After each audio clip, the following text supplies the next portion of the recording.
Hey guys, tonight we're pushing aside the furs hanging in a heavy doorway and stepping into the flickering firelight of a Viking longhouse.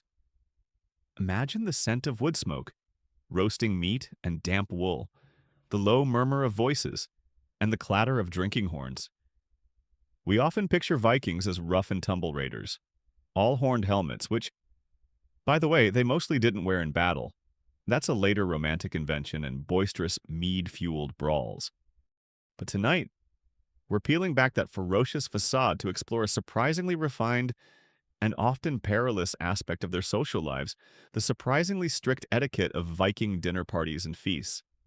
If you were suddenly invited to a chieftain's table in ninth century Scandinavia and thought you could just grab a chicken leg and belch loudly, you probably won't survive this social minefield without causing grave offense. Or worse, accidentally starting a blood feud over a misplaced compliment to the host's second best axe. So, before you get comfortable, take a moment to like the video and subscribe, but only if you genuinely enjoy what I do here. And please do let me know in the comments where you're listening from and what time it is in your part of the world. It's always fascinating to see how far these tales of ancient customs travel. Now, dim the lights, maybe turn on a fan for that soft background hum, and let's ease into tonight's journey together. You find yourself standing on the threshold of a vast, timber-framed longhouse. Somewhere in the misty fjords of Norway or the rolling landscapes of Denmark, perhaps around the ninth or 10th century CE. The sounds of revelry, the warm glow of a central hearth, and the rich, savory aroma of roasting meat spill out into the chilly Nordic night, beckoning you inside. This isn't just a casual get-together. This is a Viking feast, a Vesla or Bod Øy, a cornerstone of Norse society, an event laden with social significance, political maneuvering, and a surprisingly intricate code of conduct. Forget any cartoonish images of Vikings swilling ale from skulls and tearing meat apart with their bare hands like uncivilized brutes. While their feasts were undoubtedly lively and could involve prodigious amounts of food and drink, they were also governed by a complex web of unspoken rules, expectations, and rituals that could make or break reputations, forge alliances, or ignite deadly quarrels.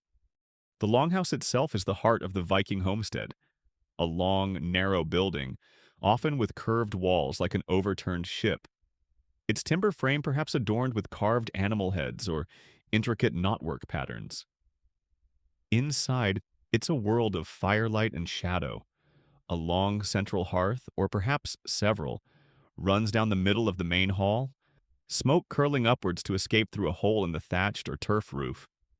Along the walls, raised wooden platforms or benches, covered with furs and woven textiles, provide seating for the guests.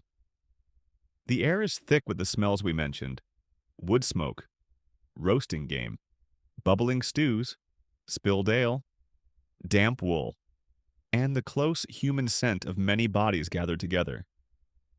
It's an atmosphere that is both rustic and, in its own way, deeply ceremonial. You wouldn't just plop yourself down anywhere. Your very placement in this hall would speak volumes about your status, your relationship to the host, and your standing in the community. It's like a medieval Scandinavian version of a very complicated wedding seating chart, but with more axes and fewer tiny sugared almonds. A key historical fact is that feasting was not just about eating and drinking for the Vikings, it was a vital social institution. Feasts were held to celebrate important events, seasonal changes like Yule or Midsummer, successful raids or trading voyages, births, weddings, and funerals. They were also crucial for maintaining social cohesion, displaying a chieftain's wealth and generosity, forging political alliances, settling disputes sometimes, and reaffirming bonds of kinship and loyalty. The quality and abundance of the food and drink offered, the richness of the entertainment, and the smooth running of the event according to accepted custom all reflected directly on the honor and status of the host. A stingy host, or one whose feast descended into chaos due to poor management or breaches of etiquette, would suffer a serious blow to their reputation. Remember that terrible feast Jarl Bjorn threw last winter? Ran out of mead by the second toast, and the skald only knew 3 boring poems. Disgraceful. We're definitely not raiding with him next spring. The very idea of etiquette in such a setting might seem surprising, given the popular image of the Vikings. But honor, reputation, and the maintenance of social order were paramount in Norse society. While they valued courage, strength, and a certain fierce independence, they also had a deep respect for law, custom, and the obligations of hospitality. Breaking these unwritten rules at a feast could have serious consequences, ranging from social ostracism to open conflict. A quirky tidbit from the sagas: the epic prose narratives of medieval Iceland and Norway that provide much of our information about Viking society is the amount of detail they sometimes give to feasting scenes, including the seating arrangements, the toasts, the gift giving, and yes, the occasional dramatic outburst or insult that could escalate quickly. These weren't just background details, they were integral to the social drama. Historians and archaeologists still debate the precise details and regional variations of Viking feasting customs. How strictly were these rules always adhered to? How much did they differ between a powerful jarl's longhouse and a more modest farmer's dwelling? And how did these customs evolve over the centuries of the Viking Age, roughly late 8th to mid 11th centuries? The evidence comes from a variety of sources, the sagas written down centuries after the events they describe. So, needing careful interpretation, archaeological finds like feasting halls, drinking horns, and kitchenware, accounts from foreign observers who were often biased, and runic inscriptions. Piecing together a complete picture is an ongoing scholarly endeavor. But as you stand there, on the cusp of entering this smoky, firelit world, you can already sense that this is no mere barbarian brawl. There is an order here, a structure, a set of expectations that govern every interaction. The Viking feast, for all its boisterous energy, is a carefully orchestrated performance of social identity, power, and community. And navigating its surprisingly strict etiquette will require more than just a strong stomach for roasted boar and strong ale. It will require a keen understanding of the subtle yet powerful currents of Norse social life. The scent of roasting meat and the distant sound of a skald tuning his harp have drawn you closer to the imposing Viking longhouse. The feast is about to begin, but your journey as an honored guest, or perhaps just an incredibly lucky time-traveling observer, starts long before you take your first sip of mead. The very process of invitation and arrival at a Viking feast was steeped in tradition and social significance. A carefully managed ballet of hospitality and expectation. You didn't just crash a Viking party, you were summoned. And your arrival was an event in itself. First, the invitation. For a significant feast, particularly one hosted by a jarl, a king, or a wealthy chieftain, invitations would not be casual. They would be formally extended, often carried by messengers on horseback or by ship if distances were great. The invitation itself was a mark of honor, a recognition of your status and your importance to the host. To be excluded from a major feast held by someone with whom you had a relationship, whether of kinship, alliance, or lordship, could be a serious social slight, a public statement that you were not valued or trusted. It's the ancient Norse equivalent of being deliberately left off the guest list for the wedding of the year. Awkward and potentially feud-inducing. Can you believe it? Jarl Harald is having his Yule feast, and we weren't invited. After all those years we spent pillaging Aesir OCI's the North Sea together. The nerve. The timing of feasts was often tied to seasonal rhythms or specific events. Yule winter solstice, for example, was a major feasting period, a time to celebrate the turning of the year, honor the gods, and reaffirm communal bonds during the darkest, coldest months. Harvest festivals, successful raiding seasons, weddings, and significant funerals would all be marked by feasts. A key historical fact is that Viking chieftains were expected to be generous hosts as a demonstration of their wealth, power, and ability to provide for their followers. Throwing a lavish feast was a way of maintaining loyalty and displaying status. A stingy jarl was not a jarl for long. Once the invitation was received and accepted, and refusing an invitation from a powerful figure without a very good reason could also be problematic, you would prepare for the journey. Depending on your location and the hosts, this could involve a significant trek overland or a voyage by longship. Guests often traveled in groups, both for safety and for company, and they wouldn't arrive empty-handed. The expectation of bringing a gift for the host was deeply ingrained, a crucial part of the reciprocal nature of Viking hospitality. We'll delve more into gift-giving later, but for now, just know that showing up without a thoughtful offering was a major faux pas. It's like going to a modern dinner party and not even bringing a bottle of cheap wine or a wilting bunch of supermarket flowers. Except the Viking version might involve a finely crafted weapon or a piece of looted silver. As you and your imaginary traveling companions approach the host's settlement, your arrival would likely be announced or observed. There was an etiquette to this as well. You wouldn't just barge into the longhouse, and you might wait to be formally greeted, or your arrival might be heralded by a lookout. The initial reception by the host or their representatives was a crucial moment, setting the tone for your stay. A warm, respectful welcome was a sign of honor. A cool or delayed reception could signal displeasure or a lower status. Upon reaching the longhouse itself, you'd likely be met at the door. This is where the rituals of hospitality truly began. A crucial aspect of this was the symbolic and sometimes literal disarmament of guests. In a society where men were often armed, and where feuds and rivalries could simmer beneath the surface, ensuring the peace of the feast was paramount. Guests might be expected to leave their swords and shields at the entrance, or at least to make a clear show of their peaceful intent. This wasn't just about safety. It was about acknowledging the host's authority and the sanctity of their hall. Welcome to my humble abode, Thorvald.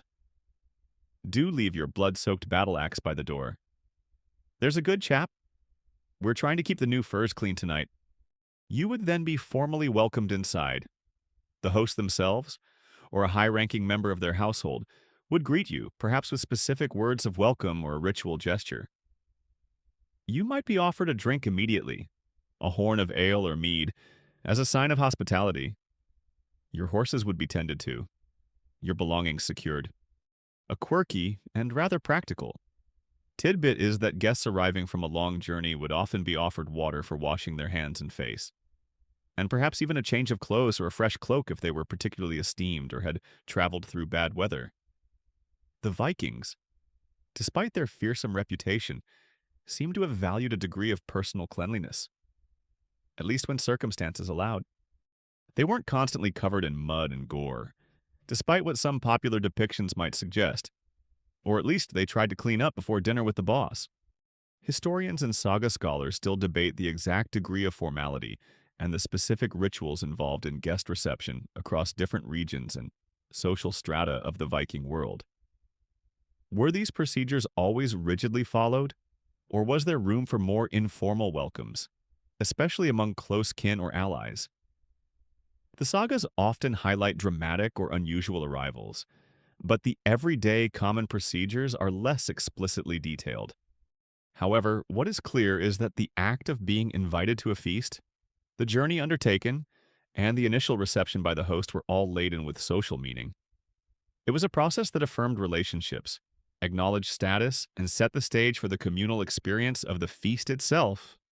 You weren't just a random attendee, you were an honored guest, or at least a guest whose presence was acknowledged according to their rank, and your proper welcome was the first crucial note in the complex symphony of Viking hospitality.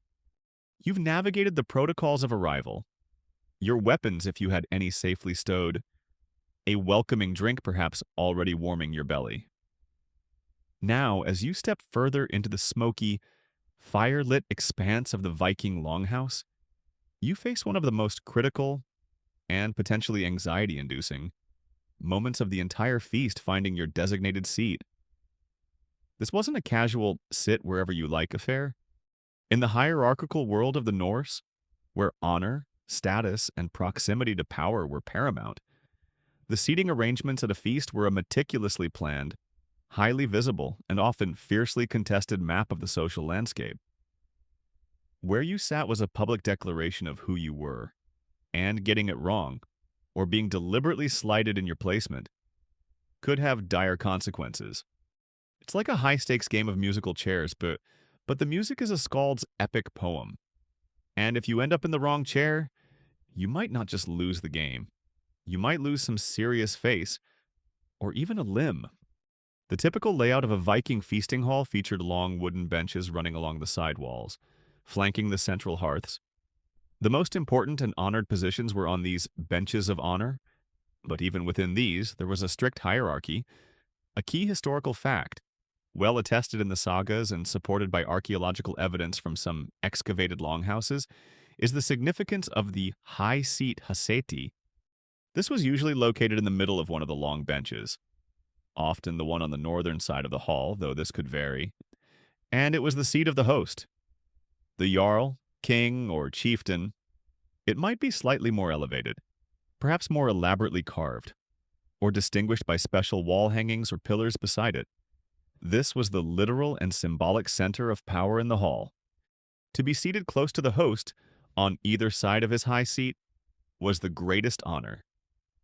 These places were reserved for the most distinguished guests visiting kings or jarls, renowned warriors, powerful allies, close kinsmen of high standing, or perhaps a particularly esteemed skald poet. The further away you were seated from the host's high seat, the lower your perceived status. If you were a person of little consequence, a poor freeman, or someone the host wished to subtly or not so subtly diminish, you might find yourself relegated to the far ends of the benches, near the doors, in the draft, where the light was poor and the choicest cuts of meat were less likely to reach you. It's the ancient Norse equivalent of being seated at the wobbly table next to the kitchen at a wedding reception. A clear social signal. Oh, young Ragnar, yes, lovely lad. Seat him down there by the leaky bit in the roof. He'll understand. Or he won't. Either way. The process of assigning seats would have been a delicate affair for the host and his marshals or attendants. They needed an encyclopedic knowledge of local genealogies, political alliances, recent achievements or failures in battle, and the often prickly honor of their guests. A mistake in placing someone could be interpreted as a deliberate insult, leading to simmering resentment or even open conflict. Sagas are full of instances where disputes over seating arrangements escalate into serious trouble. Imagine the diplomatic tightrope seating Jarl A, who recently raided Jarl B's lands, too close to Jarl B, who is still fuming, or placing a renowned warrior who feels he deserves a spot near the high seat further down the bench than a younger, less distinguished kinsman of the host. The potential for offense was enormous. A quirky tidbit. It's said that sometimes, if a guest felt their assigned seat was beneath their dignity, they might dramatically refuse to sit, or even storm out of the hall, thus publicly shaming the host and creating a major incident. Alternatively, a particularly bold or arrogant guest might try to usurp a higher seat, leading to immediate confrontation. The seating plan wasn't just a seating plan, it was a live, interactive diagram of power and honor, and everyone was watching. The benches themselves often had specific names or connotations. The inner bench closer to the wall was generally considered more honorable than the outer bench closer to the central aisle and hearth. Women, when they participated in the main feasting hall and their roles are complex, as we'll explore later, often had their own designated seating areas, sometimes on cross benches at the ends of the hall, or perhaps intermingled with the men, depending on their status and the specific customs. Historians and archaeologists still debate the precise details of seating arrangements in different types of longhouses and for different kinds of feasts. Did the rules become more relaxed for smaller, more informal gatherings? How did the layout of specific halls, with their varying numbers of pillars and hearths, influence the placement of honor? The archaeological evidence, such as post holes, indicating bench supports or the distribution of high-status artifacts within a hall, can offer clues but often needs to be interpreted in conjunction with the literary evidence from the sagas, which, while rich, can also be idealized or anachronistic. What is clear is that taking your allotted place at a Viking feast was a deeply symbolic act. It was an acceptance of your position within the social order of that gathering, a public acknowledgement of your relationship to the host and to the other guests. It was a moment where status was made visible, where hierarchies were affirmed, and where the intricate web of Norse social relationships was laid bare for all to see, all under the watchful eyes of ancestors, gods, and your fellow feasting companions. So, as you find your spot on the bench, you'd best be hoping it's a good one, or at least one that doesn't require you to spend the evening staring at the back of a particularly large and hairy thrall. You've found your allotted seat in the smoky, fire-lit longhouse, the air thick with anticipation and the aroma of roasting meat. The intricate dance of Viking social hierarchy, so evident in the seating arrangements, now shifts its focus to the central figure of the entire affair, the host. Whether a powerful jarl, a wealthy landowner, or a respected chieftain, the host of a Viking feast bore an immense responsibility. Their role extended far beyond simply providing food and drink. They were expected to embody generosity, demonstrate their authority, maintain order, and ensure the honor and well-being of every guest under their roof. The success or failure of the feast, and by extension, their own reputation and standing in the community, rested squarely on their shoulders. It's like being the CEO, event planner, head chef, and chief security officer of a very important, very boisterous, and potentially very volatile corporate retreat, all rolled into one. The most fundamental duty of the host was, of course, generosity. A Viking feast was a display of wealth and status, and a generous host was one who spared no expense in providing an abundance of the best possible food and drink for their guests. The table's long planks laid on trestles would be laden with roasted meats, boar, deer, perhaps even horse in earlier pagan times, hearty stews, boiled fish, cheeses, breads, and seasonal fruits and nuts. And the drink: mead fermented honey wine, strong ale, and for the very wealthy, imported wine would flow freely. A historical fact is that the quality and quantity of alcohol served were critical indicators of a host's magnanimity. Running out of mead or ale mid-feast was a social catastrophe, a sign of poor planning or, even worse, stinginess, which could lead to lasting shame and ridicule. The host had to ensure the drinking horns were kept continuously filled, at least for the honored guests. Another horn of your finest ale for Jarl Erik, Bjorn, and make sure it's not that watered-down swill you tried to pass off on the thralls last week.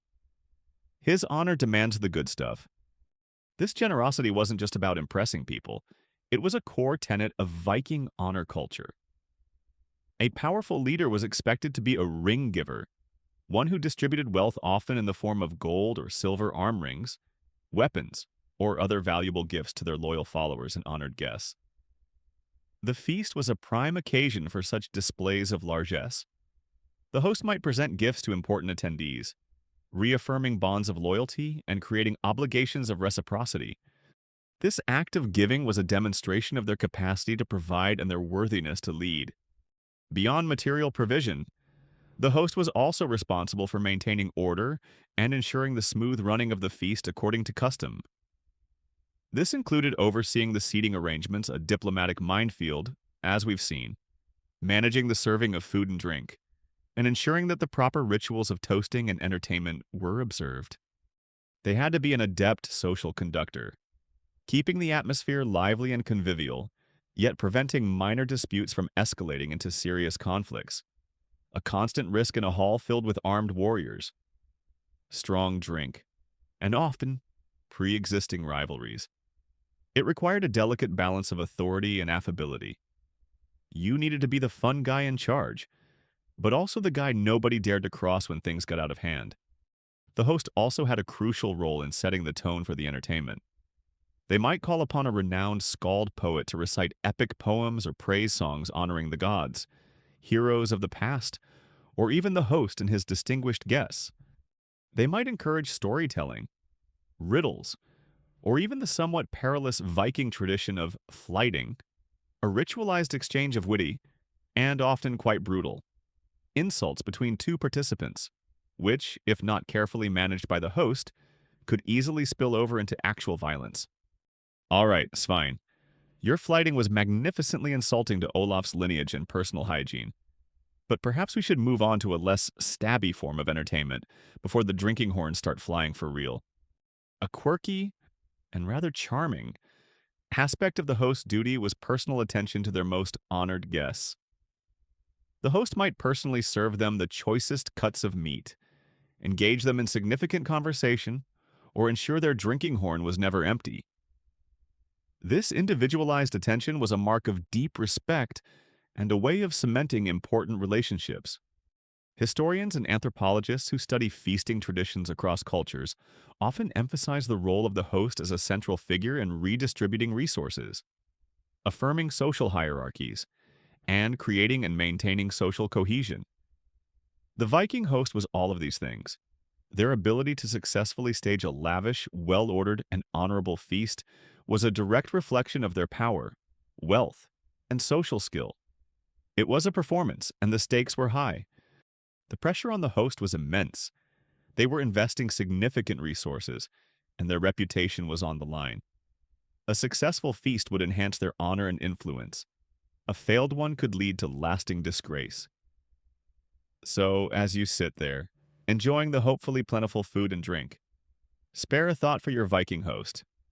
They are not just idly presiding over a meal, they are actively weaving the very fabric of their society.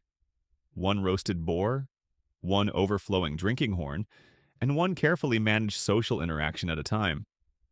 Their generous hand not only provides sustenance but also underpins the intricate web of authority, loyalty, and honor that defines their world.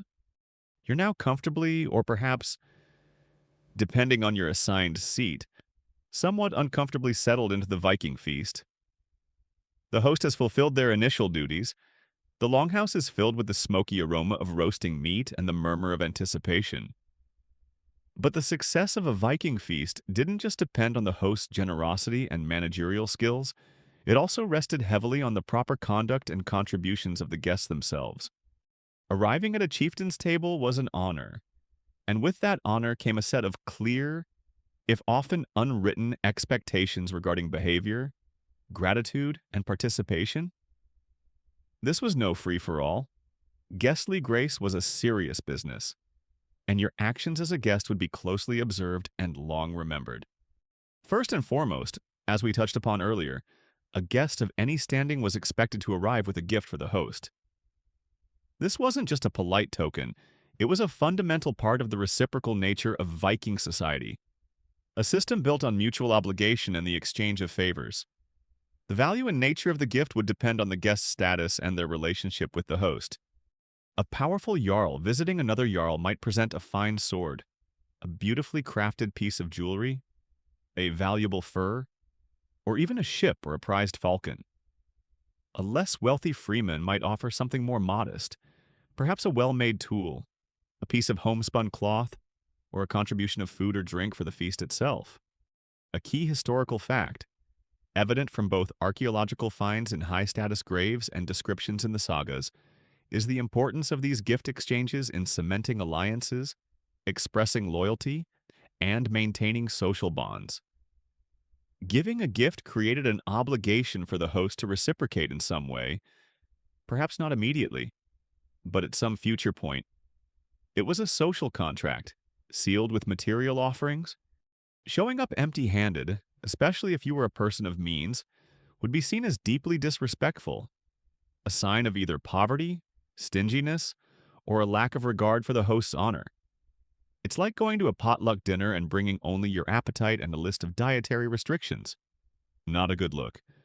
Once inside and seated, a guest was expected to behave with a degree of decorum appropriate to their status and the formality of the occasion. While Viking feasts could certainly become boisterous, especially as the ale and mead flowed freely, there were still lines that shouldn't be crossed. Excessive drunkenness that led to disruptive or insulting behavior was frowned upon, especially if it dishonored the host or other important guests. Starting a brawl over a perceived slight or a drunken argument was a sure way to become a very unpopular and possibly very short-lived. Guest.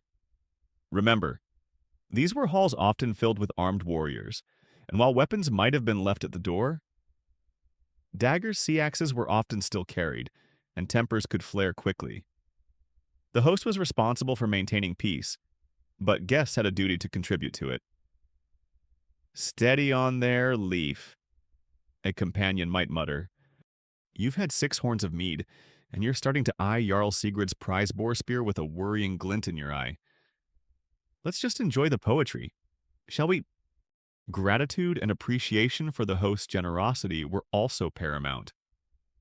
A guest should praise the quality of the food and drink, compliment the host on their magnificent hall or their skilled skald, and generally show that they recognized and valued the effort and expense involved in staging the feast. Silent. Sullen consumption was not the Viking way. Verbal affirmation of the host's honor and generosity was part of the expected social performance. Participation in the feast's activities was also important. When toasts were made, you were expected to drink.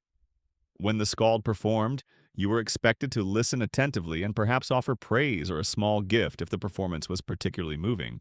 If called upon to tell a story, sing a song, or even participate in a flighting that ritual exchange of insults, a good guest would oblige, contributing to the communal entertainment and fellowship of the occasion. A quirky tidbit refusing to participate in a drinking round or a toast without a very good reason could be seen as an insult or a sign of mistrust. It implied you weren't fully partaking in the communal spirit of the feast. Furthermore, a guest was expected to respect the sanctity of the host's home and the peace of the feast. This meant not engaging in behavior that could cause offense to other guests, not overstaying one's welcome unless specifically invited to do so, and certainly not attempting to seduce the host's wife or daughters, a surefire recipe for a very unpleasant and probably fatal diplomatic incident. The laws of hospitality were sacred, but they were a two-way street. The host provided protection and sustenance. The guests provided respectful and honorable conduct. Historians who study Viking social customs often look to the Havamal sayings of the High One, a poem from the Poetic Edda that offers wisdom and advice attributed to the god Odin. Several stanzas in the Havamal deal directly with the proper conduct of a guest, emphasizing moderation in drink, wisdom in speech, the value of friendship, and the importance of reciprocity.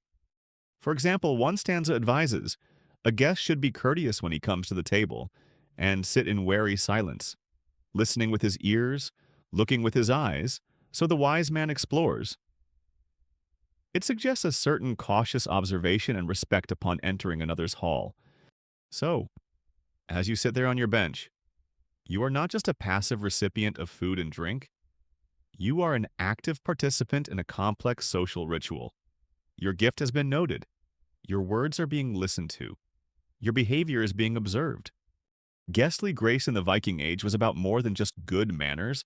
It was about understanding your place, honoring your host, and contributing to the delicate balance of a society where reputation was everything, and a successful feast was a victory for the entire community.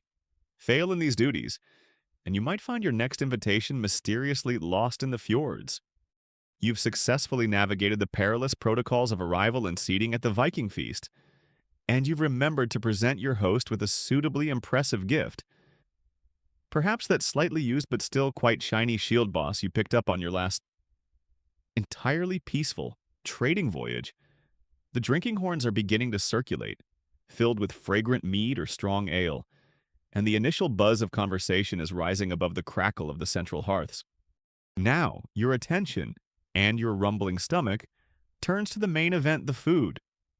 What exactly constituted a Viking spread, and how did the daily realities of Norse life, their environment, and their culinary practices shape the meals served at these important social gatherings? Prepare for a journey into a world of roasted meats, hearty stews, resilient grains, and a surprising variety of flavors, all reflecting the bounty and the challenges of the northern lands. First and foremost, meat was a central feature of any significant Viking feast, a clear indicator of wealth and status. The sagas and archaeological evidence paint a picture of long tables groaning under the weight of various roasted and boiled meats. Pork was a particular favorite, with pigs being relatively easy to raise and providing a good yield of fatty, flavorful meat. Roasted boar, its skin crackling from the open fire, would have been a magnificent centerpiece. Beef from cattle was also highly prized, though perhaps more common in wealthier households or for very special occasions. As cattle required more land and resources, sheep and goat meat would also have been regularly consumed, often in the form of hearty stews or boiled dishes. And for those living near forests or in more remote areas, game like deer, elk, and even bear a truly high status and dangerous hunt might grace the feasting table. Imagine the aroma filling the longhouse, the rich, smoky scent of spit-roasted boar mingling with the savory steam from a bubbling cauldron of mutton stew. Seasoned with wild herbs, it's enough to make even the most stoic Viking warrior's mouth water. Is that a hint of wild garlic I detect in Jarl Ragnar's famous elk stew? Truly, the gods have blessed his hunting skills, and his cook. Fish and seafood also played a crucial role, especially for communities living along the extensive coastlines and rivers of Scandinavia. A historical fact is that the Vikings were skilled fishermen, and their diet would have included a wide variety of saltwater and freshwater fish, such as cod, herring, salmon, and trout. These could be preserved by drying, smoking, or salting, making them available year-round. But fresh fish, perhaps grilled over an open fire or baked in clay, would have been a treat at a feast. Shellfish like mussels, oysters, and crab would also have been gathered and consumed. While meat and fish were the stars, a Viking spread wasn't solely carnivorous. Grains were a staple, though wheat was less common in the colder northern climates. Barley and oats were more resilient and widely cultivated, used to make a rather coarse dark, and often unleavened flatbread knekkebrod or something similar, which would have been perfect for soaking up the juices from stews or for serving with cheese and honey. Porridge or gruel made from these grains, perhaps enriched with milk, butter, or fruit, would also have been a common, filling dish. It might not sound as exciting as a whole roasted pig, but it was the hearty fuel that kept Viking society running. Your Viking host probably wasn't offering artisanal sourdough with a side of avocado toast, but their rustic flatbreads would have been satisfyingly substantial. Vegetables and fruits, while perhaps less emphasized in the sagas than meat and ale, were certainly part of the Viking diet and would have appeared at feasts, especially in season. Root vegetables like turnips and parsnips, hardy greens like cabbage and kale, onions, leeks, and various wild herbs and berries like cloudberries, lingonberries, and bilberries would have added flavor, nutrients, and variety. Apples and plums were cultivated, and wild nuts like hazelnuts were gathered. These would often be incorporated into stews, served as side dishes, or used to make fruit compotes or preserves, perhaps sweetened with honey, as sugar was an unknown luxury. Dairy products were also important. Milk from cows, goats, and sheep would be drunk fresh or used to make butter.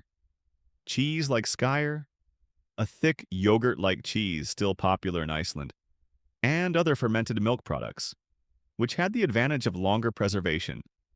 A quirky, and perhaps surprising, tidbit is the Viking use of various wild plants and even seaweed foraged from the coastline as food sources or flavorings, demonstrating a deep knowledge of their local environment and a resourcefulness in utilizing everything it had to offer. They weren't just raiding and farming, they were also expert foragers. Food at a feast would likely have been served communally, from large wooden bowls, platters, or even directly from the cauldrons bubbling over the hearth. Guests would use their personal knives, their sayaks, which was an all-purpose tool and weapon to cut meat, and they would eat with their hands or perhaps with simple wooden or bone spoons for stews and porridges. Individual plates were not common. A trencher, a thick slice of stale bread, might sometimes serve as an edible plate, soaking up the juices and then being eaten itself or given to the dogs that often roamed the longhouse floor. Eagerly awaiting scraps, it was a robust, hands-on dining experience. Historians and food archaeologists continue to piece together the details of the Viking diet and feasting practices, analyzing botanical remains, animal bones found at settlement sites, and residues in ancient pottery. There's ongoing debate about the exact balance of different food groups, regional variations, and the impact of climate change during the Viking Age on food availability. What is clear, however, is that a Viking feast was designed to be a demonstration of abundance and generosity. The food was hearty, sourced from the land and sea, and prepared with a rustic simplicity that nevertheless aimed to satisfy and impress. It was fuel for warriors, sustenance for the community, and a tangible expression of the host's wealth and honor, all laid out on the long tables of the firelit hall. Okay, I understand. We'll continue our exploration of Viking feast etiquette with sections 7 through 11, focusing on the crucial roles of drink, table manners, entertainment, the position of women, and the deeper political significance of these gatherings. Let the horns be filled. The long tables in the smoky Viking hall are laden with roasted meats, hearty stews, and freshly baked flatbreads. You've settled into your place, the initial formalities of arrival and seating behind you. Now, as the feasting truly gets underway, another vital element takes center stage, an element as crucial to the Viking social gathering as the food itself. If not more so the drink, we're talking about copious amounts of mead, that honey wine beloved of the Norse, strong ale brewed from barley, and for the very wealthiest, perhaps even imported wine from the south. But this wasn't just about quenching thirst or achieving a boisterous state of inebriation, though that certainly happened. Drinking at a Viking feast was a deeply ritualized, communal activity, governed by its own set of customs, toasts, and expectations. The horns of plenty were not just vessels, they were instruments of social bonding and ceremonial significance.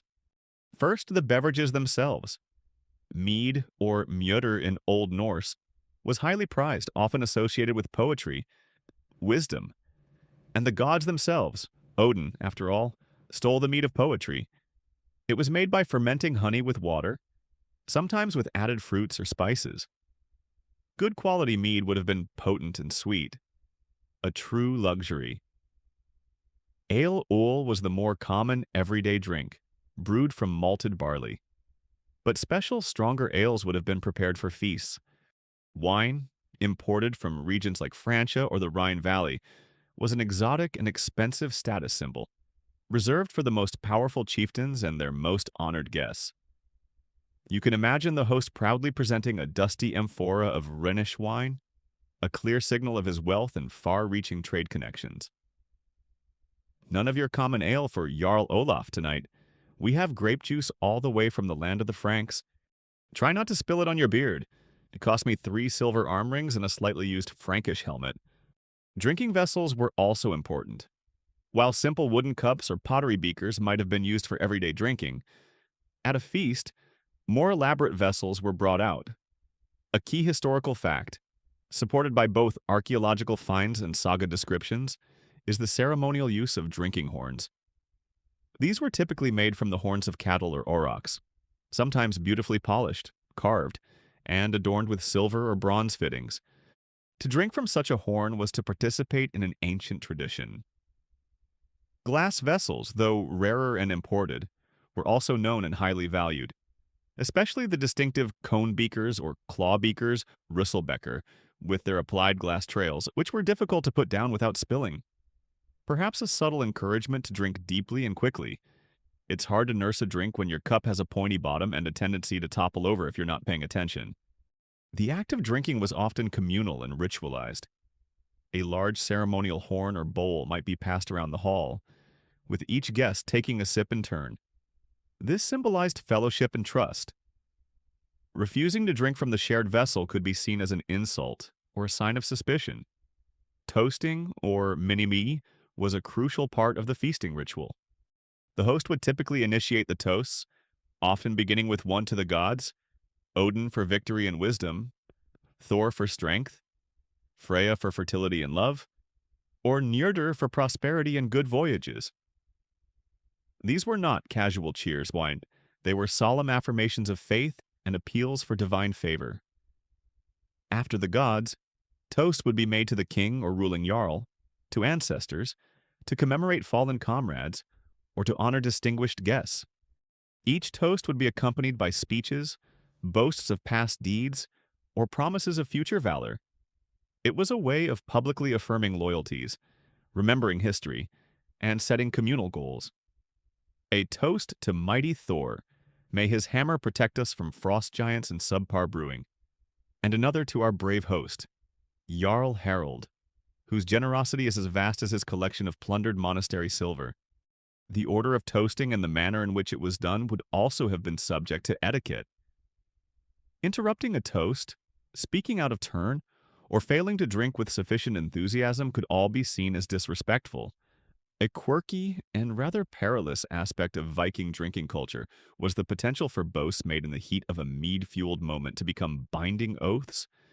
If you stood up, full of courage and ale, and swore on your honor to undertake some daring feat, you were expected to follow through or face considerable shame.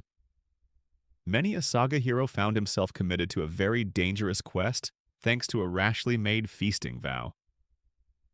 After that fifth horn of mead, I seem to have sworn to single-handedly fight that rather large sea serpent off the coast of Northumbria. Seemed like a good idea at the time. The role of women in serving drink was also significant, as we'll explore more later. The lady of the house or other high-status women would often be responsible for ceremonially presenting the drinking horn to honored guests, an act that carried considerable social weight. Historians and literary scholars often debate the exact nature and meaning of specific drinking rituals mentioned in the sagas. How much was standardized and how much was open to local variation or the host's discretion? And to what extent did the copious consumption of alcohol contribute to the legendary boisterousness and occasional violence of Viking feasts versus being a carefully managed social lubricant? It was likely a fine line. The sagas are certainly full of instances where too much drink leads to sharp words, drawn weapons, and feasting halls turning into battlegrounds. Yet, the ritualized toasting and communal drinking also serve to bind people together, to create a shared sense of purpose and identity. So, as you raise your imaginary drinking horn in the Viking longhouse, remember that you're participating in more than just a drinking session. You're engaging in a complex social and religious ritual, a performance of loyalty, honor, and fellowship, all lubricated by the potent brews of the north. The horns of plenty were indeed plentiful, but they also carried a heavy weight of tradition and expectation. Skål, the drinking horns are being passed. Toasts are being made with solemn pronouncements and perhaps a few boisterous boasts, and the aroma of roasted meat and hearty stew fills the smoky air of the Viking longhouse. You've got your place on the bench. You're feeling the warmth of the fire and the even warmer glow of the mead. Now, your attention turns to the food itself, spread out on the long trestle tables before you. But how exactly did a Viking go about eating at one of these grand feasts? What were the table manners? Or perhaps, what might seem to us like a lack thereof? While it certainly wasn't a delicate affair of tiny forks and multiple spoons, there was still a customary way of doing things, a practical etiquette that governed how food was shared and consumed in this communal setting. First, let's dispel a common misconception. While Vikings were undoubtedly robust eaters and their feasts were characterized by abundance, they weren't just mindlessly tearing into joints of meat with greasy hands and flinging bones over their shoulders well. Maybe sometimes, if the mead flowed very freely and things got out of hand. But it wasn't the norm for polite company. They had tools, and they had customs. A key historical fact is that each Viking, man and woman, typically carried their own personal knife, or seax. This was an all-purpose utility tool, used for everything from cutting food and crafting wood to self-defense. At a feast, this knife would be your primary piece of cutlery. You'd use it to spear pieces of meat from a communal platter or cauldron, and to cut them into manageable bites.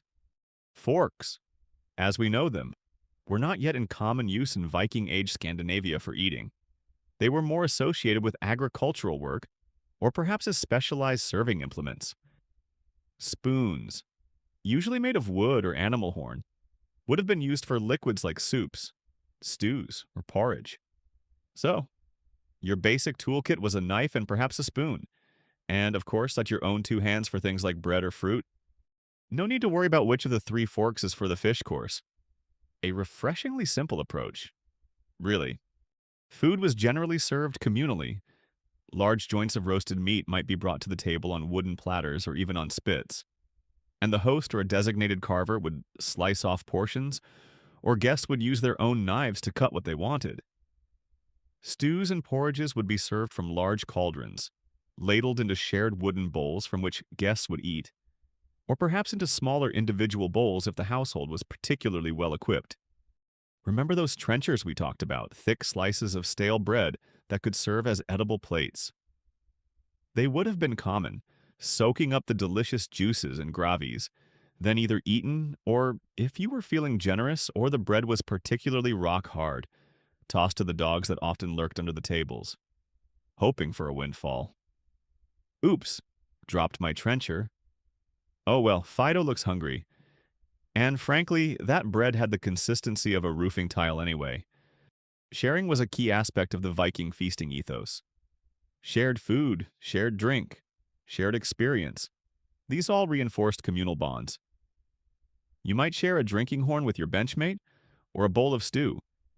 This necessitated a certain degree of trust and ideally reasonably good personal hygiene, though ninth century standards were undoubtedly different from our own. One quirky, and perhaps slightly unsettling tidbit for the modern germaphobe is that it was likely common practice to dip your piece of bread or meat directly into a shared bowl of gravy or relish. Double dipping probably wasn't even a concept, it was just how you ate. Let's just hope everyone had washed their hands after mucking out the byre that morning. What about table manners, in the sense of polite conversation or behavior while eating? The sagas give us some clue. Boasting about one's achievements was common and even expected, especially during the toasting rituals. Engaging in witty conversation, telling stories, or reciting poetry would also have been valued. However, being overly loud, disruptive, or quarrelsome at least until a socially acceptable level of inebriation was reached and a good flighting contest was underway would likely be frowned upon. Spilling food or drink excessively, or appearing greedy or gluttonous, might also attract negative attention. While abundance was celebrated, a degree of self-control, at least in the earlier stages of the feast, was probably expected, especially in the presence of high-status individuals. Cleanliness, within the context of the time, was also a factor. While the longhouse floor might be strewn with rushes and a fair few bones by the end of the night, individuals were expected to keep their own persons relatively clean. Washing hands and face before a meal, especially after a journey, was a common courtesy. And while they didn't have napkins in the modern sense, a piece of cloth or even a handful of moss might be used to wipe greasy fingers. It wasn't exactly fine dining at the Ritz, but it wasn't utter chaos either. There was a rustic order to it. Historians and archaeologists continue to piece together the specifics of Viking dining etiquette from various sources. The layout of feasting halls, the types of pottery and wooden vessels found, wear patterns on knives, and food residues can all offer clues. However, there's still scholarly debate about how much these customs varied by region, social status, and the specific type of feast. Was a solemn Yule feast governed by stricter rules than a more raucous post-raid celebration? Almost certainly. So, as you sit at that long Viking table, your knife in hand, remember that you are part of a tradition where the act of eating together was as much about reinforcing social bonds and hierarchies as it was about satisfying hunger. You share from common platters, you use your own trusted blade, and you engage in the boisterous yet rule-bound fellowship of the hall. It's a world away from our individual plates and complex cutlery sets, but it has its own internal logic, its own sense of propriety, all centered around the communal enjoyment of the host's bounty and the affirmation of shared identity. Just try not to accidentally stab your neighbor while reaching for that last piece of roasted pork. That would be a breach of etiquette, a rather serious one. The feasting tables in the Viking longhouse are groaning under the weight of roasted meats and freshly baked bread. The drinking horns are being passed with increasing frequency, and a warm, convivial fug of wood smoke. Food and humanity fills the air. But a Viking feast wasn't just about stuffing your face and getting pleasantly or excessively merry on mead and ale. A crucial and highly anticipated part of the proceedings was the entertainment. This wasn't just a bit of background music or a casual sing-along. Viking feast entertainment was a sophisticated art form, a vital way of preserving history, celebrating heroes, showcasing poetic skill, and even engaging in a bit of ritualized verbal combat. As you settle back on your fur-lined bench, prepare to be enthralled by the skalds, the saga tellers, and perhaps even the sharp-tongued participants of a good old-fashioned flighting. The star of the show, in many ways, was the skald. A skald was a poet, a composer of verses, often attached to the court of a king or jarl. Their role was incredibly important.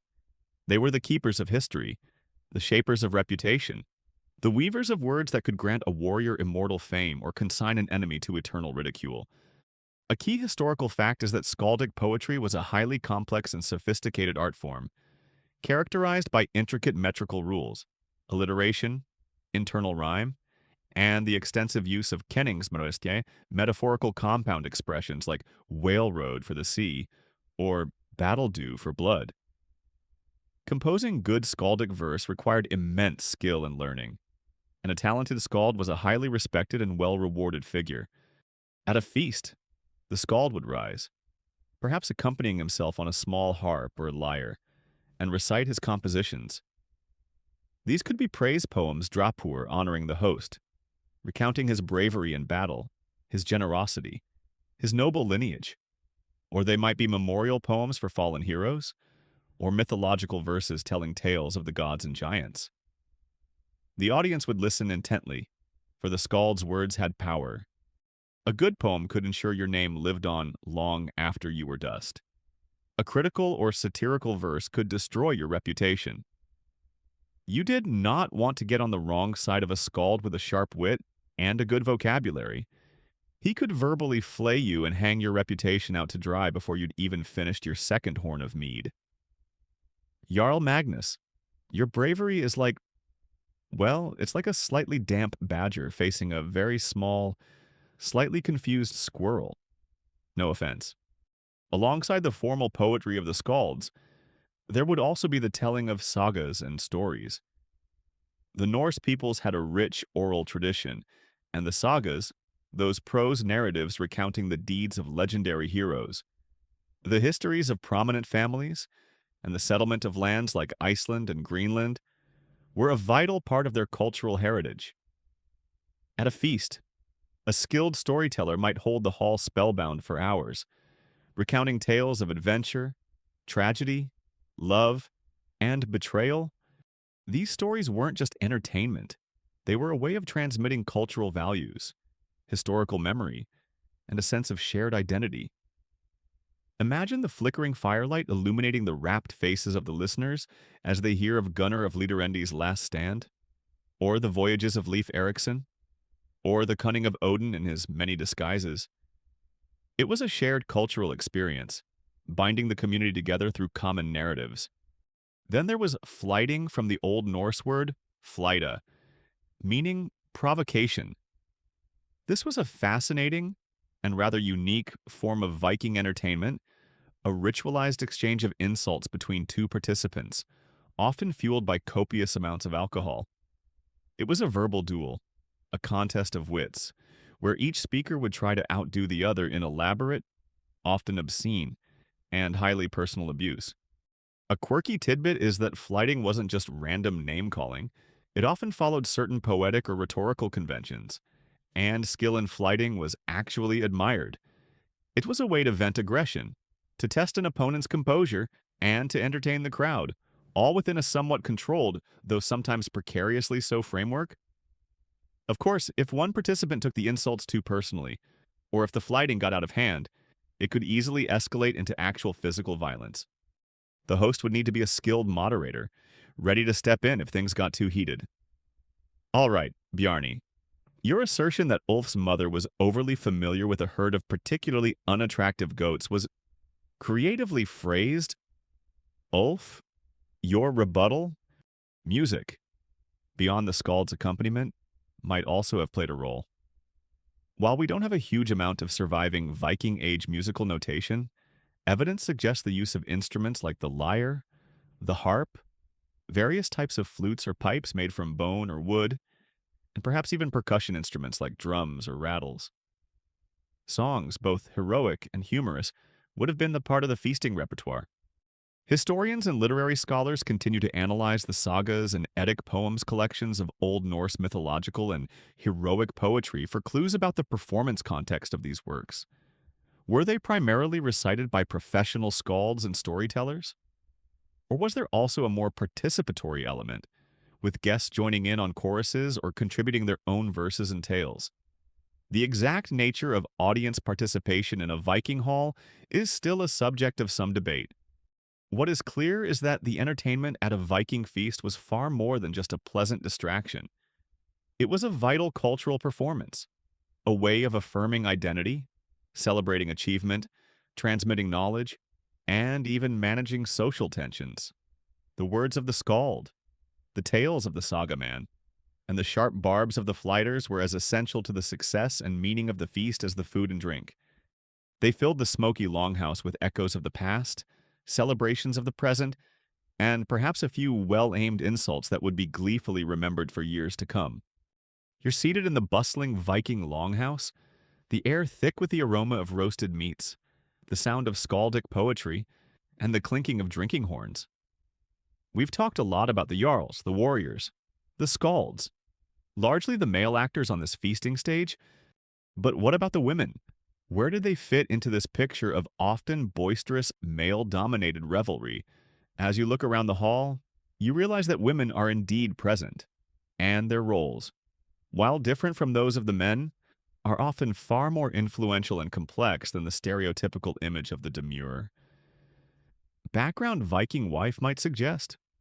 The women of the feast were not just passive observers, they were active participants, crucial to the smooth running of the household, the dispensing of hospitality, and the intricate social and political dynamics of Norse society. First and foremost, the lady of the house, the husfreyja, the wife of the host, held a position of considerable authority and responsibility, especially within the domestic sphere, which, in the Viking Age, extended very much to the successful staging of a feast. She would have been in charge of overseeing the vast preparations, the procurement and storage of food and drink, the baking of bread, the brewing of ale, the management of the household slaves or servants who did much of the physical labor, and the overall organization of the kitchen and serving. A key historical fact is that Viking women, particularly those of high status, often held the keys to the storeroom, a literal and symbolic representation of their control over the household's resources. A well-managed and abundantly stocked larder was essential for a successful feast, and that was largely her domain. If the stew was thin or the ale ran out, it wasn't just the host who might look bad. The husfreyja's competence would also be called into question. She was the chief operating officer of this entire feasting enterprise, ensuring all the moving parts worked smoothly behind the scenes. "Don't worry, dear," she might say to her slightly stressed Jarl husband. "The extra barrels of meat are hidden behind the winter furs, and I've got 3 more pigs roasting out back, just in case your cousin Olaf brings his entire ravenous shield wall again." During the feast itself, high-status women played important ceremonial roles. One of the most significant was the ritual of serving drink, particularly to honored guests. The lady of the house, or perhaps her daughters or other kinswomen of noble birth, would personally carry the drinking horn or a fine goblet to a distinguished guest, offering it with words of welcome and respect. This was not a menial task, it was an act of honor, a way of forging or reaffirming bonds between households and individuals. The sagas are replete with scenes where a queen or a jarl's wife serves ale to a visiting hero, and the manner in which this is done, her words, her demeanor, can be laden with subtle social and political meaning. It was a performance of grace, hospitality, and often a quiet assertion of her own status and influence within the household. A horn of our finest, specially brewed ale for the noble Thorstein, she might say, her gaze steady. May it warm your heart as your presence warms our hall. Women also participated in the social life of the feast. While they might have had their own designated seating areas, or perhaps sat with their male kinsmen depending on status and local custom, they were not necessarily silent or excluded from the conversation and entertainment. They could listen to the skalds and saga tellers, engage in witty repartee, and their opinions, especially those of high-status women, could carry considerable weight. Some sagas even depict women initiating or participating in flighting contests, though perhaps with a different style of insult than the men. A quirky and rather powerful tidbit from some sagas and historical accounts is the role of certain women as peace weavers, Fridsif, or Friedstola. In a society where feuds and violence were common, women, through marriage alliances or their own diplomatic skills, could play a crucial role in mediating disputes, forging peace between warring factions, and generally trying to pour oil on troubled waters, often quite literally by intervening to stop a brawl in the feasting hall. Their presence and influence could be a vital force for social cohesion, a counterpoint to the more aggressive, honor-driven interactions of the men. However, it's important not to romanticize the position of all women in Viking society. Their status and influence varied greatly depending on their social rank, their marital status, and their individual personalities. Enslaved women, for instance, would have performed much of the hard labor involved in preparing and serving the feast, with little of the honor or agency enjoyed by the Husfreyja. And even free women were still operating within a fundamentally patriarchal society, where ultimate legal and political authority largely rested with men. Historians and archaeologists continue to debate the nuances of women's roles and power in the Viking Age. How much did their influence extend beyond the domestic sphere into public political life? To what extent were the portrayals of powerful, assertive women in the sagas like shield maidens or influential queens a reflection of reality, versus literary idealizations or exceptions to the norm? The evidence is complex, suggesting a reality that was more varied and less monolithic than sometimes portrayed. What is clear is that the Viking feast was not an exclusively male domain. Women were integral to its success. From the meticulous planning and resource management of the Husfreyja to the ceremonial serving of drink and the subtle or not so subtle weaving of social and political influence. They were not just pretty decorations on the mead bench, they were active participants, preservers of household honor, and often the quiet diplomats who helped to keep the fragile peace of the longhouse from shattering under the weight of too much mead and too many sharp axes. Their whispers, their actions, and their presence were as vital to the feast as the fire in the hearth. The Viking longhouse is alive with the sounds of feasting, the skald's resonant voice, the clatter of drinking horns, the murmur of 100 conversations, the occasional overly enthusiastic boast. You've seen how crucial the host's generosity and the guest's good conduct are, how the food and drink are prepared and consumed, and how women play their vital roles. But beneath all this conviviality and ritual, the Viking feast often served a much deeper, more pragmatic purpose. It was a powerful engine for forging alliances, displaying wealth and power, securing loyalty, and even redistributing resources. This wasn't just a dinner party. It was high-stakes politics and social engineering conducted with roasted meats and overflowing mead. Feasting was for favor, for cementing bonds, and for ensuring the very survival and prosperity of the group. One of the most important political functions of a feast was the public demonstration and reinforcement of alliances. A jarl or king would invite other powerful leaders, neighboring chieftains, allied warriors, even former rivals with whom a truce had been brokered, to share his table. The very act of accepting such an invitation and participating in the communal meal was a public affirmation of peace and mutual respect, at least for the duration of the feast. Breaking bread, or more accurately, roasted pork together created a temporary sacred space where hostilities were, ideally, suspended. It was the Viking version of a summit meeting, but with better food and more drinking horns. Ah, Jarl Halfdan. Delighted you could make it. Let's forget about that little misunderstanding last spring involving my prize bull and your raiding party. Shall we have some more meat on the house? Of course. This time, gift giving, which we touched upon as a duty of the guest, was even more crucial for the host when it came to cementing these alliances and securing loyalty. A key historical fact, vividly portrayed in the sagas and supported by archaeological finds of hoards containing valuable objects, is that a powerful Viking leader was expected to be a ring giver or a breaker of rings, one who generously distributed wealth, often in the form of gold or silver arm rings, neck rings, finely crafted weapons, or imported luxury goods, to his followers and esteemed guests. The feast was the prime occasion for such displays of largesse.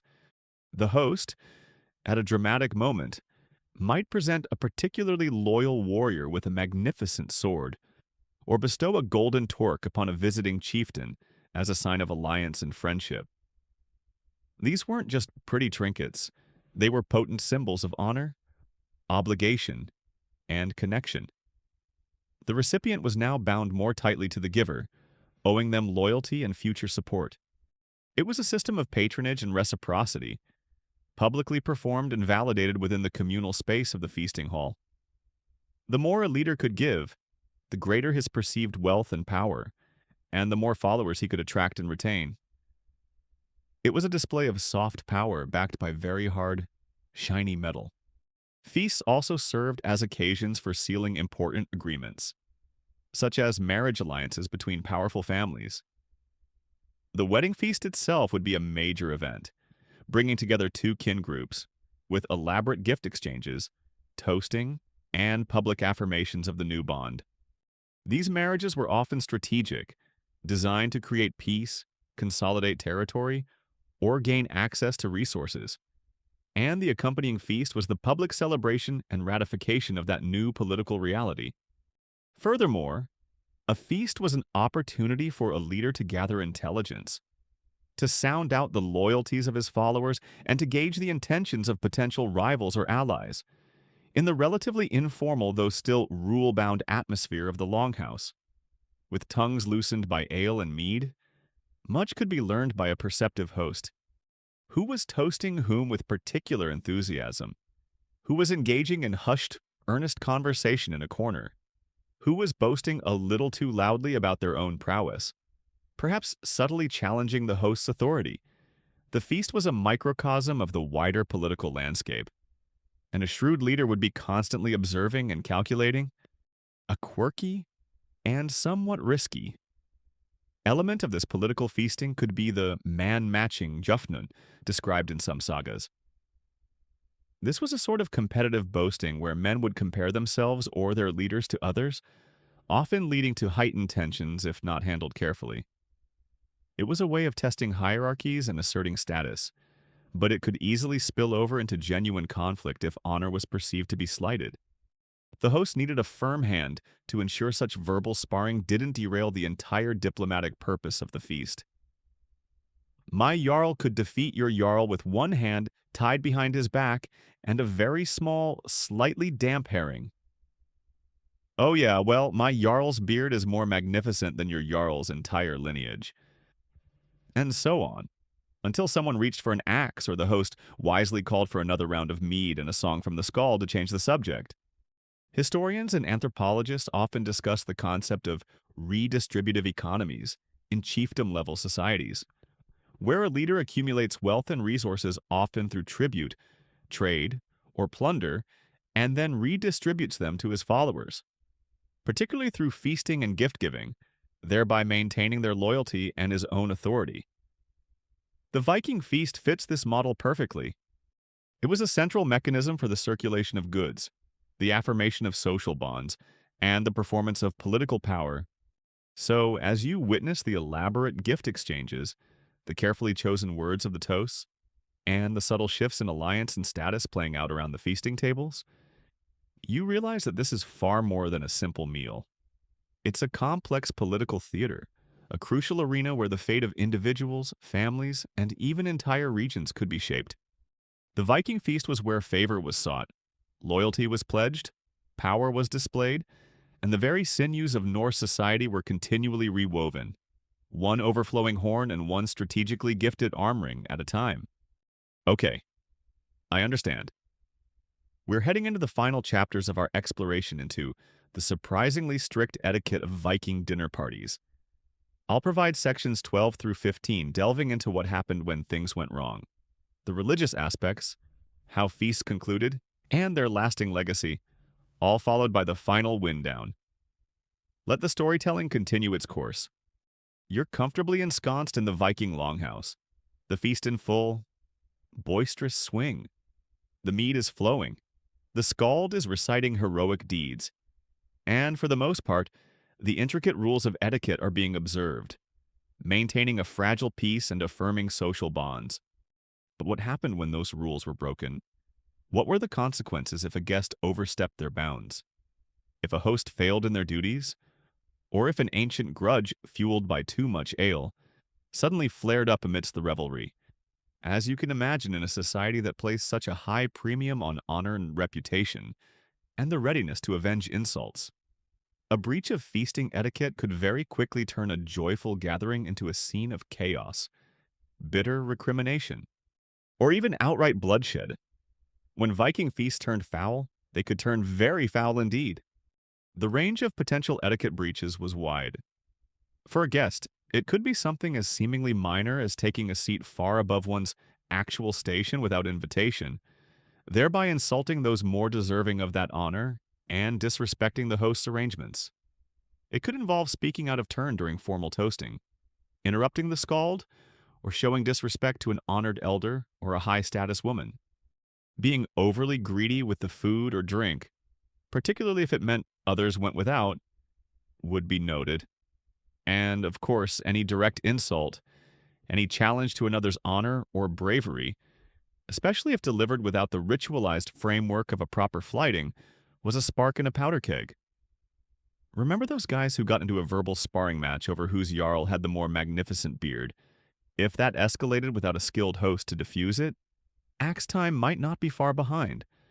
For a host, failures in etiquette were equally serious, if not more so, as their honor and capacity to lead were directly on display.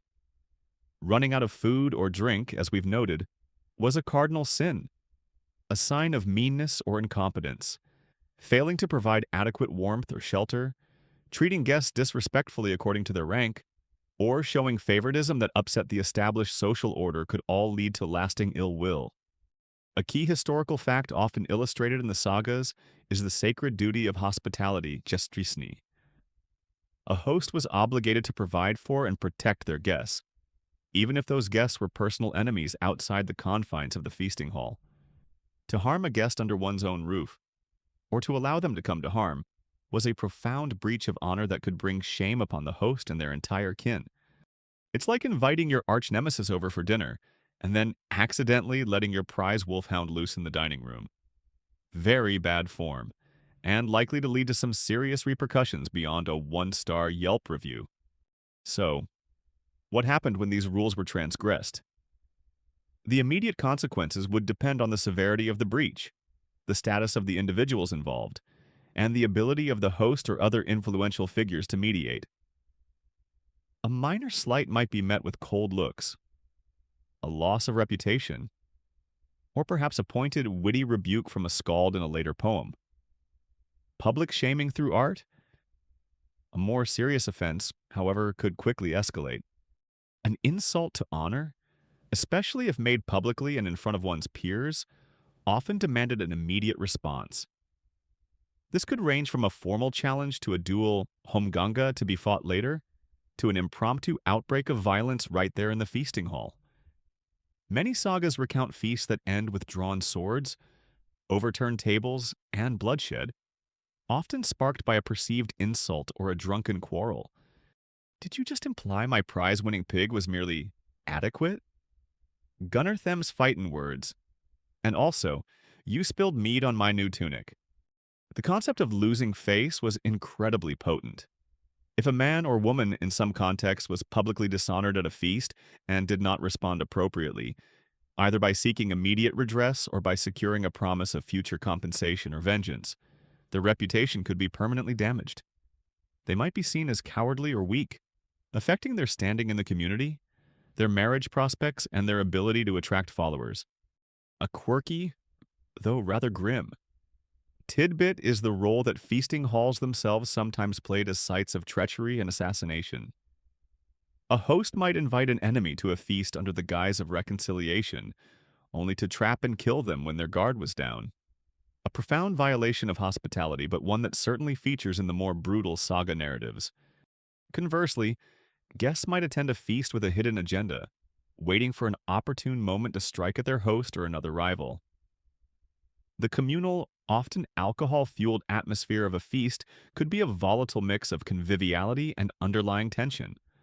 Historians and literary scholars who study the sagas often debate how much the dramatic accounts of feasting violence reflect everyday reality versus a literary trope designed to create excitement and explore themes of honor and revenge.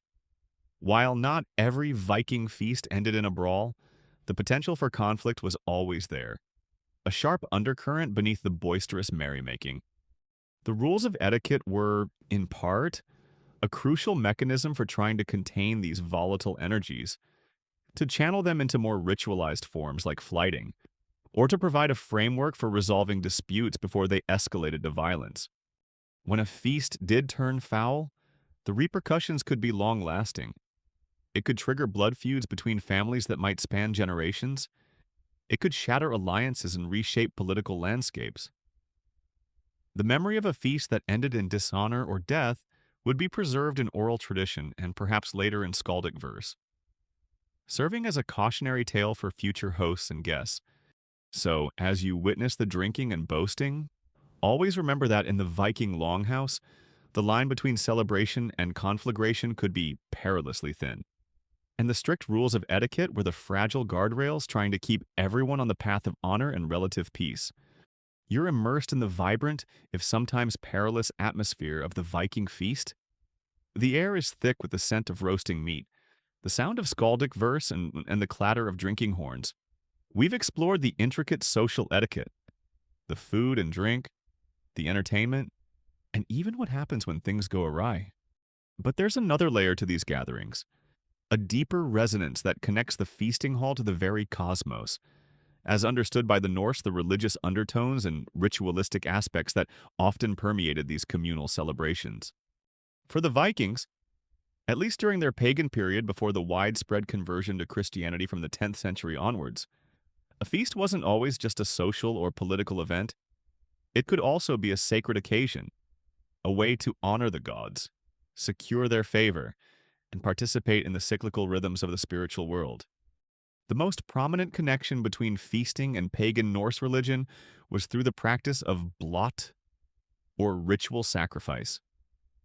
A blot was a ceremony in which animals, or in some legendary and much debated accounts, even humans in dire circumstances, though this is highly controversial, were sacrificed to the gods or other supernatural beings like elves or land spirits.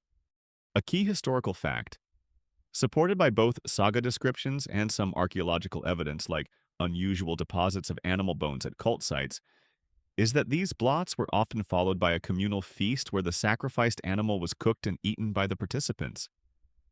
The act of sharing this ritually consecrated food was believed to create a bond between the human community and the divine realm, a way of partaking in the gods' power or securing their goodwill. So, that succulent roasted pork you might be enjoying at a major seasonal feast could very well be the remains of an animal just offered to Thor or Freya. It adds a certain spiritual seasoning to the meal. This boar is divine. Literally. Hope Odin enjoys his share of the heavenly aroma. Major seasonal festivals, such as Yule celebrating the winter solstice and the gradual return of the sun. Sigrblot, a sacrifice for victory in spring before the raiding season, and Houseblot, a harvest sacrifice in autumn, were all marked by large-scale blots and subsequent feasting.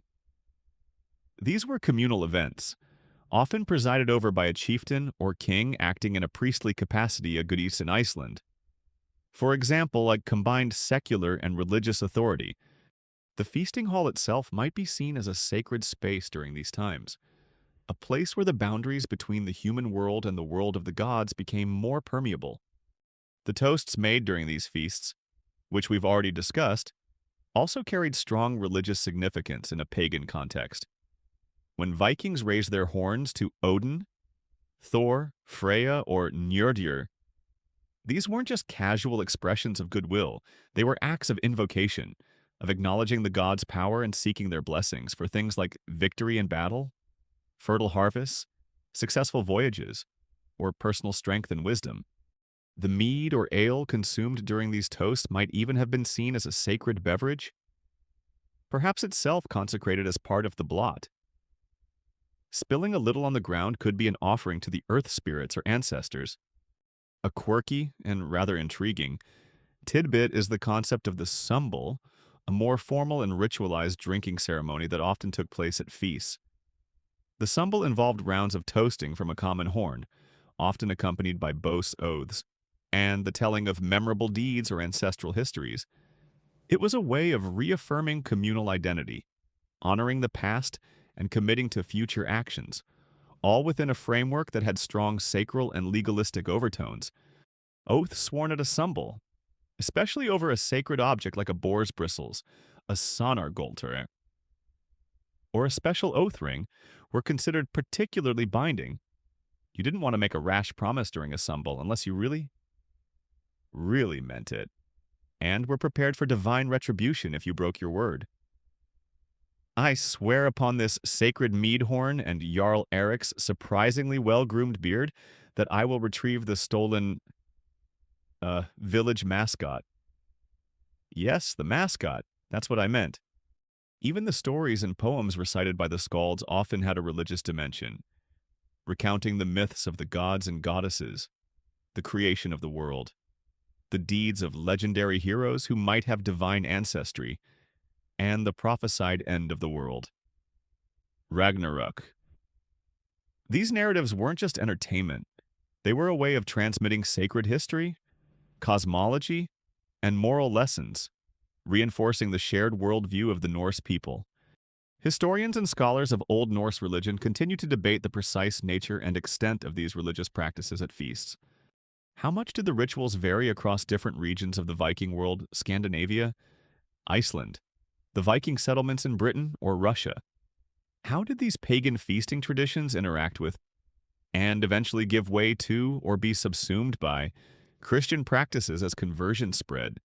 And how much of what we know from the sagas, written down centuries later by Christian authors, is an accurate reflection of earlier pagan beliefs, versus a reinterpretation or even a romanticization?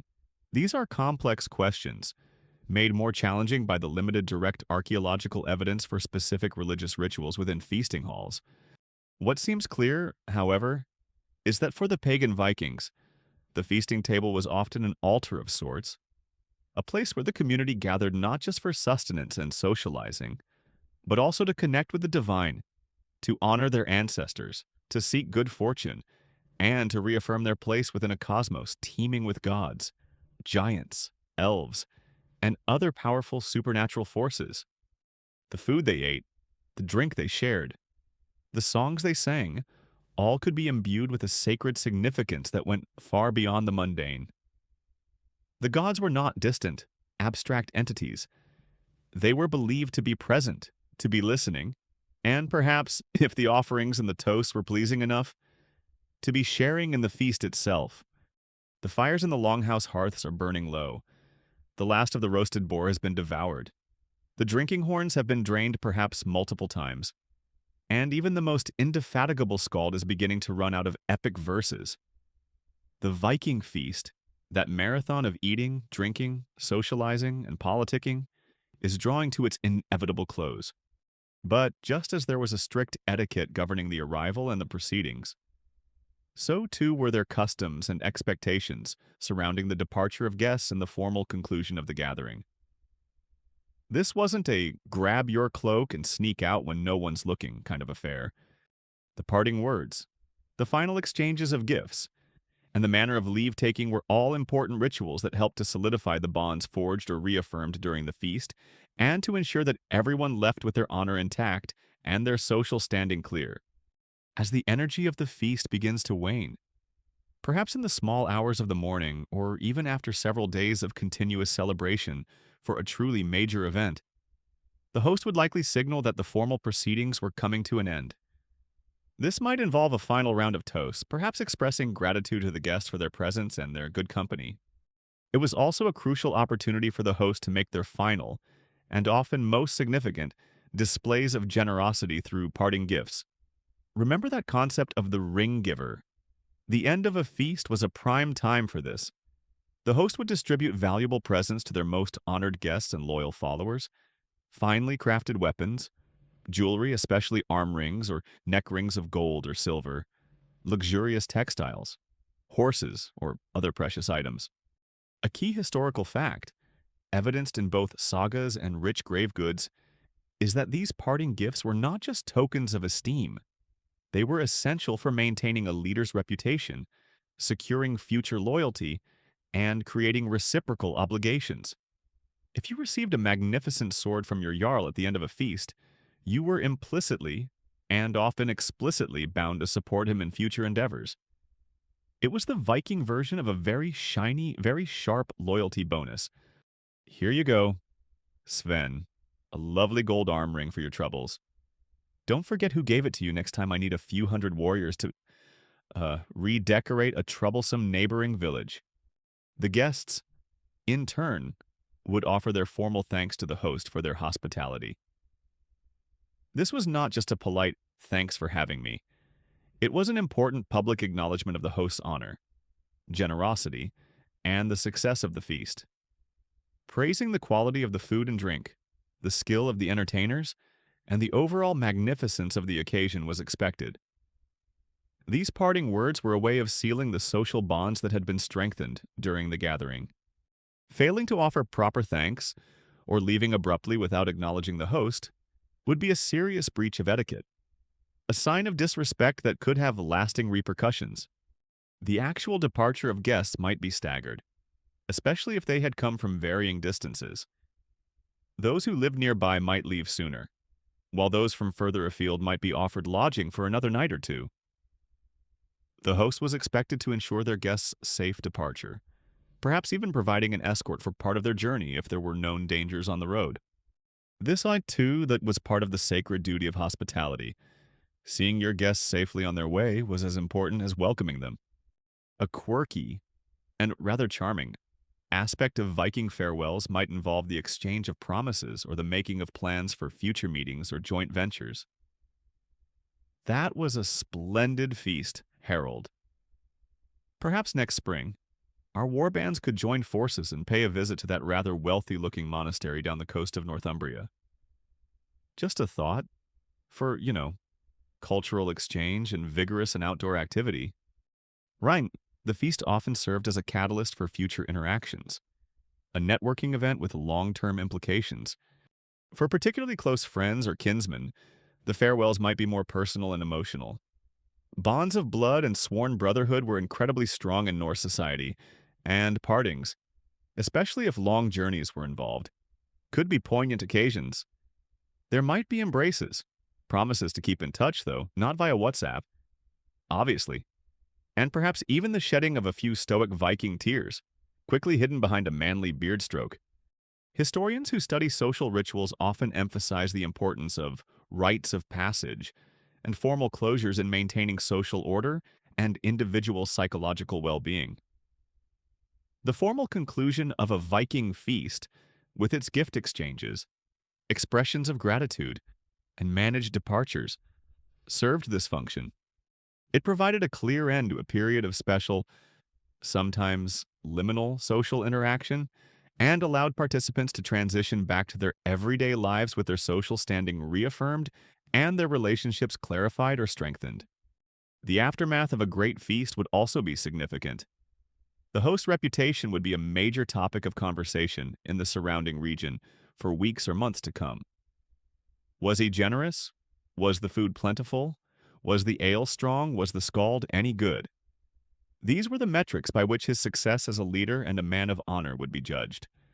And the bonds forged or reaffirmed at the feast, the alliances made, the loyalties pledged, the gifts exchanged, would continue to shape political and social interactions long after the last drinking horn had been emptied and the embers in the longhouse hearth had grown cold. The parting words might be brief, but the ties they cemented could, quite literally, last a lifetime, or at least until the next opportunity for a feast, a raid, or a strategically advantageous marriage. The last guest has departed, cloaked and carrying their parting gift, their words of thanks still echoing faintly in the now quieting longhouse. The embers in the central hearth are smoldering down, and the servants are beginning the unenviable task of clearing away the remnants of the great Viking feast. The scattered bones, the spilled ale, the general detritus of a night or several nights of robust revelry. As the smoky air begins to clear, you're left to reflect on what all this elaborate ritual, this surprisingly strict etiquette, this monumental effort of hospitality, truly tells us about the Vikings and the society they inhabited. The legacy of these feasting traditions, preserved in the rich tapestry of the Norse sagas and hinted at in archaeological finds, offers a profound window into their core values, their social structures, and their very worldview. The Viking feast, as we've seen, was far more than just a big meal. It was a central pillar of their society, a multi-layered institution that served crucial political, social, economic, and even religious functions. The strict etiquette that governed these gatherings wasn't just about arbitrary rules of politeness. It was about maintaining honor, managing power dynamics, and ensuring the cohesion of a community that often lived on the edge, in a harsh environment, and with the constant potential for internal conflict and external threat. A key historical fact is that the concept of drekka vel, to drink well, or to behave well while drinking, was important. While copious drinking was expected and even celebrated, losing control to the point of dishonoring oneself or others was a serious matter. The etiquette was a way of navigating that fine line. The emphasis on the host's generosity, the lavish provision of food and drink, and the ritualized gift-giving all speak to a society where wealth was not just accumulated for its own sake, but was meant to be displayed and distributed to build and maintain a network of loyal followers. A chieftain's power rested not just on his military prowess, but on his ability to provide for his people, to reward their service, and to bind them to him through ties of reciprocity. The feast was the primary stage for this performance of lordly magnanimity. It's like the ultimate networking event, where your LinkedIn connections are forged with gold rings and promises of support sealed over horns of mead. My Jarl gave me this magnificent axe clearly. He values my axe-wielding contributions. I'd follow him into the maw of the Midgard serpent itself, or at least to next Tuesday's rather dull village council meeting. The importance of seating arrangements, the careful placement of each guest according to their status, underscores the hierarchical nature of Viking society, but also its dynamic quality. Status wasn't always fixed. It could be earned through valor in battle, skill in poetry, or successful trading ventures. The feast was a place where these hierarchies were made visible and reaffirmed, but also where new reputations could be forged or old ones challenged, often through the formalized verbal combat of flighting or the strategic bestowal of honor by the host. The role of entertainment, the skaldic poetry, the saga-telling, highlights a deep respect for art, history, and the power of the spoken word. These weren't just idle pastimes, they were vital mechanisms for preserving cultural memory, celebrating communal values, and shaping individual and collective identity. The sagas themselves, our primary literary window into the Viking Age, are filled with detailed descriptions of feasts, suggesting how central these events were to the Norse imagination and self-perception. They are the echoes of countless fire-lit nights filled with story and song, a quirky and perhaps rather relatable tidbit is that even in the Viking Age, a successful party was one where people had a good time but didn't completely destroy the furniture or each other. The underlying tension between the desire for boisterous celebration and the need to maintain social order is a theme that runs through many saga accounts of feasts. The etiquette was the often strained set of guardrails. Historians and archaeologists continue to learn more about Viking feasting through ongoing research, excavating longhouse sites, analyzing feasting gear like cauldrons and drinking horns, and re-examining the literary evidence with fresh perspectives.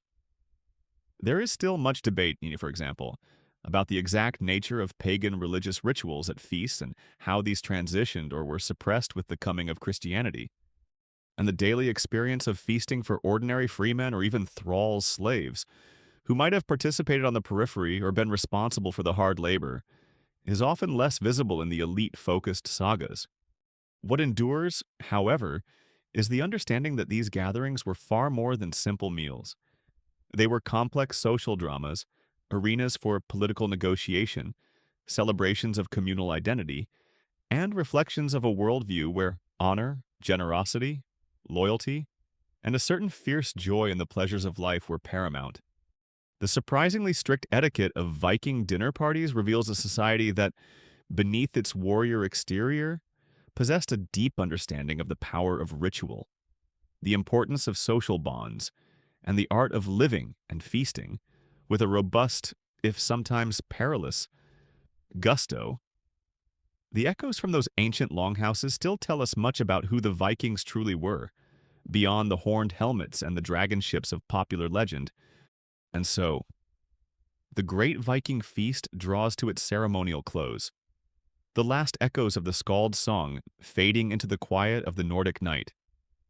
We have journeyed through the smoky warmth of the longhouse, navigated the intricate seating charts of power, savored the imagined taste of roasted boar and overflowing mead, and perhaps even dodged a stray insult from a particularly enthusiastic flighting contest.